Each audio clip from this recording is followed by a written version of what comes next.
All-Star voting from the fan perspective opened up last week. Since we did the show, this team, I mean, it's almost anybody's night on any given night for this Tigers team. If you had to put a number on it, how many All-Stars do you think the Tigers are in store for in 2025?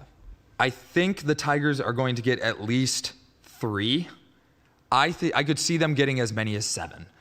They've got some gap guys. Have you been voting a lot? I have not yet been voting. No, since it opened, I've been a little busy. But I think the Tigers, Gleyber Torres is like a slam dunk. Second base is pretty weak. I think he'll be a starter. I think Torkelson will get in there. He's a high-profile guy. He's leading first base in home runs by almost double. What a story. Yeah, great story. I think Riley Green sneaks in, and then obviously, like, the only question about Skubal is he the starter or is he in there? And I think he'll probably be Who else the in starter. the American League could give him a run? Yeah, right? That's the question. I've got 4. I've got Chris Bubich from the Royals, Garrett Crochet from the Red Sox, and then Wayne State star Hunter Brown from the Astros. I think that's kind of a big 4 there. And if you just purely went off of like ERA, it would be Bubich, but Tarik Skubal is just so much more dominant in every other category. There's honestly not much justification going anywhere else. And also, if you want to talk like the buzz name in baseball when it comes to pitching, it might be him.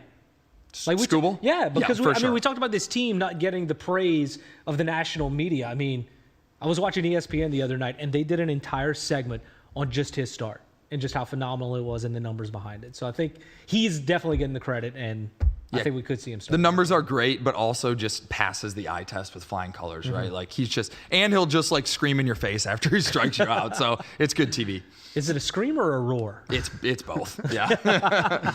Ken, how many you got? Everybody? You just send everybody. Yeah. The entire American League? Send the entire. Yeah, send everybody. I was wondering, is anybody going to be voting for Javi Baez for the All-Star game?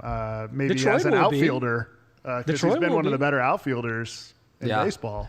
These last few weeks have hurt him for sure. I mean, his numbers he was hitting like 314, and he went on a stretch where he hit a bunch of homers, but the last few weeks have definitely hurt him. He's been a little cold. Defense is still great. I don't see him making the team. I will say Zach McKinstry, it sounds crazy, and I really don't think he has a chance, but he's 3rd in the league in WAR among third basemen and 8 in outfield. So if that tells you anything, he has a case for 2 different positions, and he's kind of been one of the rocks that ties it all together. That's incredible. Tigers. Yeah, They've had so many glue guys on this team. It's just incredible. It's all glue. The whole team is glue, man. Yeah, Dylan Dingler's another one. But they only take 2 catchers, so I really think he'd be number 3. So I don't think he makes it, but he deserves some consideration. An impressive start to the season.